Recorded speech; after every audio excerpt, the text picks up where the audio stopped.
জন্য বলছি না, বুঝানোর জন্য। প্রক্রিয়াটা একটা প্রথা ছিল, সতী দাহ প্রথা হিন্দু ধর্মের।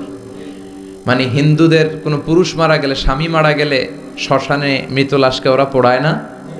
ওদের একটা নিয়ম ছিল, স্ত্রীর আগে স্বামী মারা গেলে স্বামীকে পোড়ানোর সাথে সাথে স্ত্রীকেও জ্বলন্ত আগুনে পুড়িয়ে দেয়া হতো। এই ইন্ডিয়াতে কত নারী যে জীবিত তাদেরকে পোড়ানো হয়েছে তার হিসাব নাই, পোড়ানো হয়েছে তাদেরকে। রাজা রামমোহন রায় নাম শুনছেন? উনি এসে এই প্রথার বিলুপ্তি ঘটালেন, সতীদাহ প্রথা বিলুপ্তি করলেন। তো এই যে ওদের নিয়মটা, এটা মাথায় ধরে, স্বামী মরছে তো বউরে মারবি কে? কথা বলেন।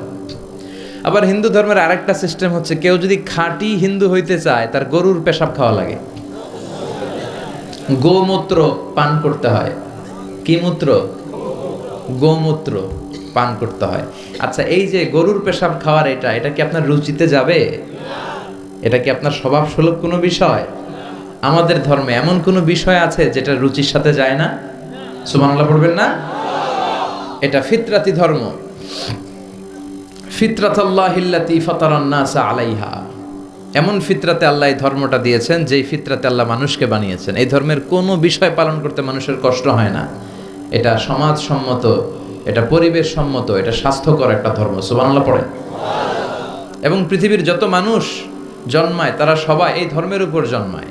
বিশ্বনবী বললেন, মা মিন মাউলুদিন ইউলাদু আলাল ফিতরাহ, ইয়ানি ইউলাদু আলাল ইসলাম ফাআবাওয়া ইউহাব্বিদানি ইউনাজ্জিসানি ইউমাসসিরানি। তাকে নাসারা বানায়, মাজুসি বানায়, ইহুদি বানায়।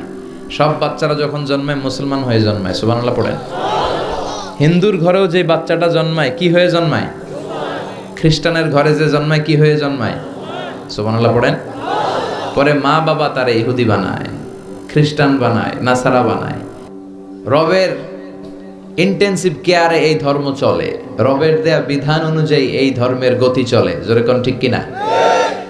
এজন্য আমরা যত জায়গায় যত কাজ করি, এই রবের কথা আছে না নাই? আমরা যখন সালাতে রুকুতে যাই কি পড়ি? সুবহানা রাব্বিয়াল আযীম, রবের কথা আছে না? আমরা যখন সিজদায় যাই কি বলি? সুবহানা রাব্বিয়াল আ'লা। তাহলে রবের সাথে আমাদের সম্পর্ক আছে না নাই? এটা প্রমাণ করে এই ধর্মের অনুসারীরা নাস্তিক নয়। এই ধর্মের অনুসারীরা কি? আস্তিক। রবে যাদের আস্থা তারা হচ্ছে আস্তিক, যাদের আস্থা আছে এরা আস্তিক, যাদের আস্থা নাই এরা নাস্তিক। আমাদের সাথে নাস্তিকদের কোনো সম্পর্ক নাই। নাস্তিকরা হচ্ছে পৃথিবীর সবচেয়ে অদ্ভুত প্রাণী, সবচেয়ে দুঃখী মানুষ। এদের যাওয়ার জায়গা নাই, যাওয়ার জায়গা নাই। নাস্তিকের চেয়ে হিন্দু ভালো। এর কারণ হিন্দুরা কৃষ্ণের কাছে যে বলে, जो तो मिटाना चाहे जीवन का तृष्णा, सुबह शाम बोल बंदे कृष्णा कृष्णा कृष्णा। তাই না? কৃষ্ণের কাছে যে ওরা চাওয়ার একটা সুযোগ আছে। দুর্গার কাছে যে ধান চায়, সরস্বতীর কাছে যে জ্ঞান চায়, ইন্দ্রের কাছে যে মেঘ চায়, এক এক উপাদানের জন্য এক এক দেবতা তারা বানিয়েছে। যাওয়ার, কান্না করার, বিপদে পড়লে মূর্তির সামনে দাঁড়াইয়া জ্ঞান জ্ঞান করার একটা জায়গা আছে না নাই? আচ্ছা, এরা মন্দিরে যায়। নাস্তিকদের চেয়ে বৌদ্ধরা ভালো, কারণ বৌদ্ধরা প্যাগোডাতে যায়, ওখানে যে কান্নাকাটি করে। নাস্তিকদের চেয়ে খ্রিস্টানরা ভালো, কারণ ওরা চার্চে যায়, ওরা গির্জায় যে আল্লাহর কাছে চায়, কখনো কখনো ম্যারির কাছে চায়, কখনো কখনো ঈসা আলাইহিস সালামের কাছে চায়, help us Jesus the son of God, ও গডের পোলা ঈসা আমগরে বাঁচাও। তার মানে ওদের চাওয়ার, কান্না করার একটা জায়গা আছে না নাই? কিন্তু নাস্তিকরা চায় কার কাছে? কথা কন। ওদের যদি পেটে ব্যথা হয়, ওদের যখন জ্বর হয়, ওরা যখন ভূমিকম্পে পড়ে, হ্যাঁ, ওদের যখন সড়ক দুর্ঘটনায় ওরা পড়ে, ওরা কার কাছে চাবে? ওরা একটা দুঃখী প্রজাতি এই পৃথিবীতে। চাওয়ার আর যাওয়ার ওদের কোনো জায়গা নাই। কথা বলেন ঠিক কিনা? তো এই ধর্মের অনুসারী যারা, এরা স্রষ্টায় আস্থা রাখে। এই ধর্মের সবচেয়ে বড় গুণ হচ্ছে আর রব্বানিয়া। আমাদের ধর্মটা রবের সাথে সম্পৃক্ত, রবের বিশেষ তত্ত্বাবধানে এই ধর্মের সব কিছু চলে, ঠিক কিনা? এবং এই ধর্মের সব বাণীগুলো মহাসত্য। হুয়াল্লাযী আরসালা রাসূলাহু বিল হুদা ওয়া দীনিল হক, রাসূলকে আল্লাহ তাআলা হেদায়েতও দিয়েছেন, আবার এই সত্য ধর্মটাও দিয়েছেন, ঠিক কি না? তাহলে আমাদের ধর্মের তত্ত্বাবধানে আছে একজন, চিৎকার করে বলেন তো তিনি কে? সবার উপরে মানুষ সত্য, তাহার উপরে নাই। আমাদের ধর্মে আমরা মারামারি কইরা কাউরে ঢুকাই না, জোর করে কাউরে মুসলমান বানাই না। আমাদের হাতে মুসলমান হইতে আসলে আমরা আগে বলি গভর্নমেন্টের লেটার নিয়ে আসো, এপিটোপিট করে নিয়ে আসো, রাষ্ট্রীয় যে নীতিমালা আছে ওইটা মেনে আসো। কেউ তোমাকে প্রেসার দিয়ে মুসলমান বানাচ্ছে কিনা, রাজনৈতিক কোনো ঝামেলায় মুসলমান হচ্ছে কিনা, এই সবগুলো বিষয় সে যখন ক্লিয়ার করে তখন আমরা শাহাদা বাণী পড়াই। আর এই শাহাদা বাণী একবার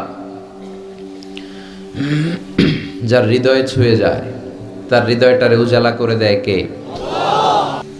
ইসলাম মানবতাকে সবচেয়ে বেশি গুরুত্ব দেয়। যেখানে মানবতা বিপন্ন সেখানেই ইসলামের সাহায্য আছে না নাই?